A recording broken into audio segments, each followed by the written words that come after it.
Hi guys, welcome to our YouTube channel Bong views. আমি শিলাজিৎ। আমি সুদীপ্তা। আপনারা যারা এখনো পর্যন্ত আমাদের চ্যানেলটা সাবস্ক্রাইব করেননি তারা প্লিজ এক্ষুনি আমাদের চ্যানেলটা সাবস্ক্রাইব করে নেবেন আর নোটিফিকেশন বেল অন করে নেবেন পরবর্তী ভিডিওগুলোর জন্য নোটিফিকেশন পেতে। আর যারা আমাদের চ্যানেলটা সাবস্ক্রাইব করেছেন তাদেরকে অসংখ্য ধন্যবাদ। আর পছন্দ হলে অবশ্যই ভিডিওগুলোকে লাইকও করবেন।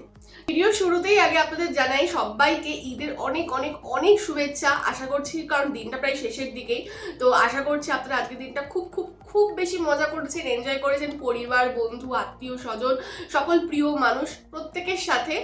এবং আমরা সকলেই আশা করছি আপনাদের দিনটা অনেক অনেক ভালো কেটেছে আজকে। সকলকে ঈদের অনেক অনেক শুভেচ্ছা আবারও। একদমই তাই।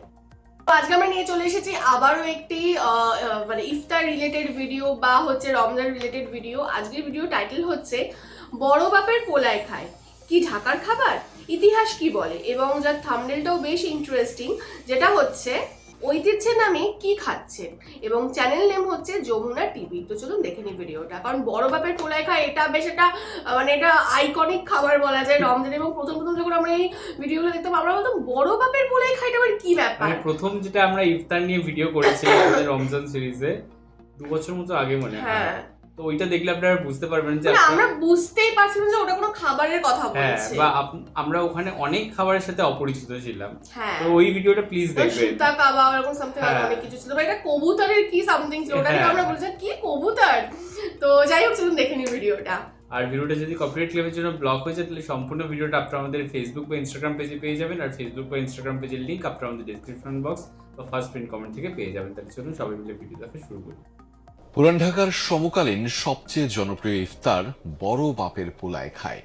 গালভরা নাম আর প্রচারণায় খ্যাতির তুঙ্গে পৌঁছেছে এটি, অথচ এর সঙ্গে ঢাকায় খাবারের ইতিহাসের কোনো যোগ নেই। আদি বাসিন্দাদের পাতেও এটি কখনোই ছিল না। এর বর্তমান কারিগররাও ঢাকার স্থানীয় বাসিন্দা নন। রমজানের 1 মাস এটি বিক্রি করলেও অন্য সময় এরা ফল আর প্লাস্টিকের ব্যবসা করেন। পুরান ঢাকার খাবার নিয়ে শাকিল হাসানের বিশেষ প্রতিবেদন। ছবি তুলেছেন মাহফুজ মিঠু আর জিহাদ ইসলাম। সিলন ফ্যামিলি ব্লেন্ডের কড়ালিকার আর সতেজ সাথে পারফেক্ট ব্লেন্ডে স্বপ্নেরা মিলুক টানা। একসঙ্গে ইফতার করার রেওয়াজ চৌধুরী পরিবারের। 150 বছর ধরে এই পরিবারটি বসবাস করছে পুরান ঢাকার লালবাগে। পুরান ঢাকার রয়েছে খাবারের নিজস্ব ধারা, তার দেখা মেলে ইফতারেও। আরো যা থাকে সেটি হলো ঐতিহ্য আর বন্ধন। নিজেরা সযত্ন করে ঘরে আমরা বানাই, ওইটা খেয়ে আমরা খুব তৃপ্তি বোধ করি। এই জন্যই আমরা ঘরের ইফতারটা করি, আমরা বাইরের ইফতারমুখী হই না। 18 শতকের শেষ থেকেই শাহী মসজিদের সামনে ইফতার বাজার দৃশ্যমান হয়। শুরুতে কাবাব, পনির, জিলাপির মতো প্রয়োজনীয় খাবারই শুধু মিলত।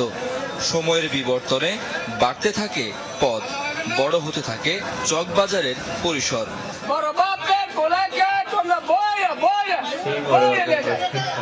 সমকালীন সবচেয়ে জনপ্রিয় ইফতার এটি।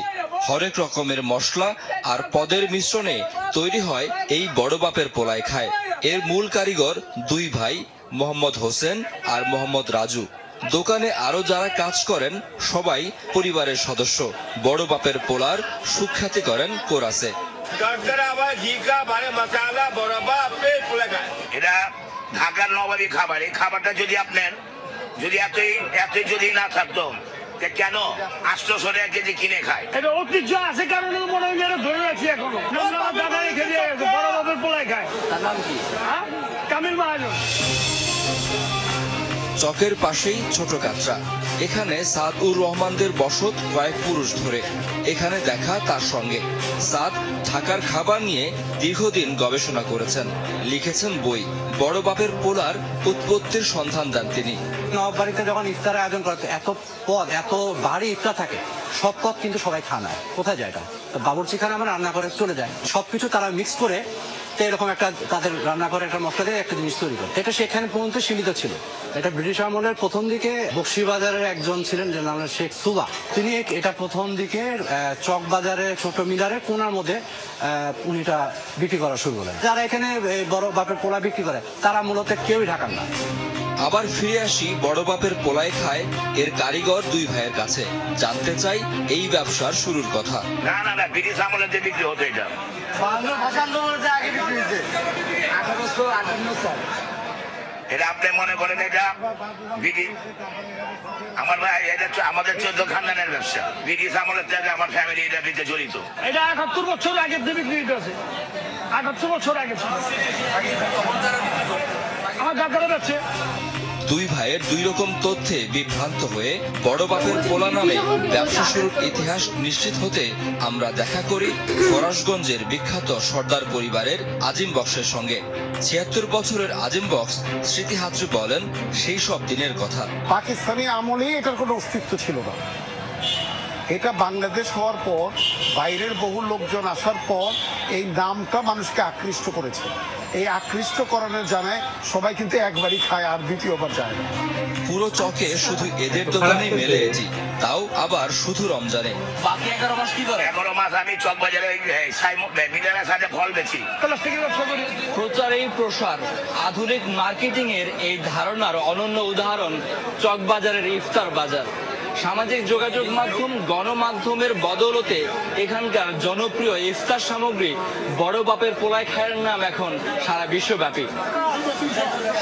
চকের এই জনাকীর্ণ ইফতারের বাজার ঢাকাবাসীর রসনাই মেটায় না, জড়িয়ে রাখে আবেগেও। তাই তো বিশ্বব্যাপী ঐতিহ্যের নামে যা ছড়ালো তাতে শঙ্কিত তারা। শাকিল হাসান, যমুনা নিউজ, ঢাকা। তো ভিডিওটা দেখলাম এবং একটা কথা স্পষ্ট যে ঐতিহ্যের নাম করে যদি যেটা ঐতিহ্য অ্যাকচুয়ালি নয় সেটা যদি রটে যায় এবং পুরো বিশ্বব্যাপী ছড়িয়ে যায় তাহলে সেটা সেই দেশের জন্য অনেক সময় বিপরীত একটা প্রভাব বা বিপরীত একটা আদর্শ বা বিপরীত একটা মনোভাব তৈরি করতে পারে। এবং যদি সেই ঐতিহ্যময় জিনিসটা ভালো না হয়, মানে এখানে যে বড় বাপের পোলায় খায় এই ব্যাপারটা এখানে এটাই বলা হলো, যেটুকু আমরা বুঝলাম যে মানুষ একবারই খায় তারপরে সেকেন্ডবার কিনতে যায় না, তার মানে নিশ্চয়ই সেরকম টেস্ট নয়। এবং এটা যদি ঢাকার এটা আবার আমার একটা মত ম্যান টু ম্যান ভ্যারি করে। হ্যাঁ, মানে খাওয়ার জিনিস একটা ব্যাপার হচ্ছে টেস্ট, বাট সবার এক থাকে না, তো তোর যেটা ভালো লাগতে পারে আমার সেটা নাও লাগতে হ্যাঁ পারে। ডেফিনেটলি, বাট যদি মানে ব্রড অ্যাসপেক্টে দেখি সেটা আমরা কি করে বলবো, আমরা হ্যাঁ টেস্ট হ্যাঁ করি। সেটাই আর কি। তো যদি আমরা ধরে নিই যে খাবারটা অতটা টেস্টি নয় এবং সেটা যদি ঢাকার ঐতিহ্যময় একটা খাবার হিসেবে যদি প্রচলিত হয় এবং সেটা ঢাকার বাইরে যখন মানুষজনের কাছে পৌঁছেছে বা তারা যখন ঢাকায় এসে খাবারটা খাচ্ছে এবং খাবারটা যদি তাদের কাছে টেস্টি না লাগে, কোথাও কি ঢাকার ফুড হ্যাবিট বা ফুড কালচার নিয়ে একটা প্রশ্ন চিহ্ন চলে আসে যে এই খাবারটা এরকম খাবার ঐতিহ্য বাহি একটা খাবার এরকম একটা ব্যাপার। আর যদি খাবারটা টেস্টি হয় শিলাজিতের কথা মতো কারো কারো যদি মুখে টেস্টি লেগে যায় তো ডেফিনেটলি ওটা খুব ভালো পয়েন্ট। বাট এখানে যেটা দেখলাম যে বিভিন্ন রকম যে খাবার দাবার মিশিয়ে আর কি এটা তৈরি করা হয়, বাট এটার মেন অ্যাকচুয়ালি জিনিসটা কি, মানে আমার এটা জানতে ইচ্ছা করছে। ওই তো দেখাচ্ছে আমার না কাইন্ড অফ ঝালমুড়ি টাইপের ব্যাপার লাগলো, মানে ভাত টাইপের লাগলো না ব্যাপারটা। আমি ওটাকে বুঝতে পারলাম না যে মুড়ি না ভাত নাকি ওটা মানে কোনো রকম স্ন্যাক্স টাইপের জিনিস নাকি ওর মধ্যে মাংস দেওয়া রয়েছে, মানে এটা আমি ঠিক বুঝতে পারলাম না যে ওখানে ইনগ্রেডিয়েন্টস গুলো কি বা ওই জিনিসটা কি অ্যাকচুয়ালি কি। হ্যাঁ আপনারা এটা জানাবেন কমেন্ট বক্সে। হ্যাঁ মানে এটা আজও আমি বুঝতে পারিনি, তো এখানে দেখেও আমি সেটা খুব একটা বুঝতে পারলাম না একদম। তো সেটা এবং যেটা বললো যে প্রচারেই প্রসার ব্যাপারটা একদমই তাই। অ্যাকচুয়ালি হচ্ছে এখনকার বর্তমান যুগে যে আমরা মার্কেটিং স্ট্র্যাটেজি গুলো দেখি তো এক্স্যাক্টলি সেই রকম হয়ে গেছে, মানে একটা ইউনিক একটা খুব একটা ক্যাচি একটা নাম বানিয়ে দিয়েছে এবং সেটা দিয়েই প্রচার হয়ে গেছে লোকের মুখে মুখে কানে শোনা হবে আরে এটা কি বলছে অন্যরকম যাই তো গিয়ে টেস্ট করি, সেখান থেকে ব্যাপারটা হয়েছে এবং সেই বিজনেস স্ট্র্যাটেজিটা খুব ভালোভাবে কাজে লাগিয়েছে। এবং যে দুই ভাইয়ের মূলত তাদের মানে পারিবারিক ব্যবসা বলে তারা বলছে, তাদের নিজেদের কথার মধ্যে কোনো সামঞ্জস্য নেই। কেউ বলছে ব্রিটিশ আমল যদি হয়, কেউ বললো 1858, সে সময় ডেফিনেটলি ব্রিটিশ আমল, আবার কোনো ভাই বলছে মাত্র 78 বছর আগে, তার মানে পাকিস্তানের আন্ডারে যখন। কিন্তু আবার যদি যারা এগুলো নিয়ে রিসার্চ করেছে তারা বলছে পাকিস্তানের আমলে ওরা বাংলাদেশ জন্মানোর পর, স্বাধীন রাষ্ট্র গঠন হওয়ার পর নাকি এই খাবারের চলন এসছে, তাও আবার হচ্ছে ঢাকার বাসিন্দা এর বিক্রেতা না, ঢাকার বাইরের মানুষ সেগুলো বিক্রি করে এবং তারা সারা বছরের ব্যবসা করে না, তারা অন্য সময় ফল বেচে বা প্লাস্টিকের ব্যবসা করে ইত্যাদি ইত্যাদি। তার মানে এখানে সত্যিটা প্রশ্ন চিহ্ন চলে আসছে। আমি যেটা মানে আগেও আমরা দেখেছি যে এই ইফতার মার্কেটটা অনেক পুরনো এবং ঐতিহ্যবাহী, বাট এই আলাদা করে ডিশটার কথা যদি বলি মানে সেইখানে একটা প্রশ্ন চিহ্ন বা দ্বন্দ্ব রয়ে যাচ্ছে কোথাও কি, প্রশ্ন চিহ্ন বা দ্বন্দ্ব। একদমই তাই, যেটা আদৌ কি ঐতিহ্যবাহী খাবার যেরকমটা প্রচার করা হচ্ছে। তো যাই হোক, ভিডিওটা ডেফিনেটলি আমরাও দেখলাম এবং আমাদের মধ্যেও কিছু জ্ঞান এলো বা আমরাও জানতে পারলাম, কারণ আমরা এতদিন জানতাম যে এটা সত্যি ঢাকার ভীষণ প্রাচীন খাবার, বাট এখন এখানে ক্ল্যারিটি চলে এলো অন্তত প্রাচীন তো নয়। হ্যাঁ, এবং এটুকু বুঝলাম। আরেকটা জিনিস যে অ্যাকচুয়ালি ডিশটা কি সেটা আমাদের কাছে এখনো পর্যন্ত ধোঁয়াশা। এটা আপনারা জানাবেন। হ্যাঁ, আর আরেকটা ব্যাপার আমার জানতে ইচ্ছা করে যে ফার্স্টে আমরা যে ক্লিপটা দেখলাম যে তারা আর কি বাড়ির খাবার ইফতার হিসাবে প্রেফার করে থাকে। তো আপনারা যারা আমাদের দর্শক বা আপনারা যারা এই ভিডিওটা দেখছেন, তো আপনাদের মধ্যে কে কে আর কি বাড়ির খাবারটাকে ইফতার হিসাবে প্রেফার করেন, নাকি এরকম বাইরের থেকে কিনে এনে আর কি আপনারা প্রেফার করেন, বা কোনটা বেশি ভালো লাগে আপনারা রোজার পরে খেতে ইফতারে, তো সেটা আপনারা জানাবেন। একদমই তাই। এবং ভিডিওটা নিয়ে কিছু বলার থাকলে অবশ্যই কমেন্ট বক্সে জানাবেন, ভালো লাগলে লাইক করবেন এবং আমাদের চ্যানেলটাকে সাবস্ক্রাইব করে যাবেন। আর সাবস্ক্রাইব বাটনের পাশে জয়েন বাটন পেয়ে যাবেন, সেখানে কিছু ফেসিলিটিস দেওয়া রয়েছে, চাইলে আপনারা চেক করতে পারেন। আর আমাদের যে ফেসবুক ইনস্টাগ্রাম পেজ রয়েছে সেখানে আপনারা ফলো করতে ভুলবেন না, লিঙ্ক ডেসক্রিপশন বক্সে পেয়ে যাবেন। আর আমাদের সাথে কানেক্টেড থাকার জন্য আমাদের যে ফেসবুক গ্রুপটা রয়েছে সেখানে আপনারা জয়েন করে আপনারা আপনাদের মনের মতো সমস্ত কিছু পোস্ট করতে পারেন, তার লিঙ্কও ডেসক্রিপশন বক্স চেক করলে পেয়ে যাবেন। আর আমাদের যদি আপনারা পার্সোনালি পছন্দ করে থাকেন আমাকে শিলাজিৎ ওকে সুদীপ্তা হিসেবে, তাহলে আমাদের ফেসবুক ইনস্টাগ্রাম সাইটে আপনারা ফলো করতে পারেন, তার লিঙ্কও ডেসক্রিপশন বক্স চেক করলে পেয়ে যাবেন। তো দেখা হচ্ছে পরবর্তী ভিডিওতে, আজ এ পর্যন্তই, টাটা। নমস্কার।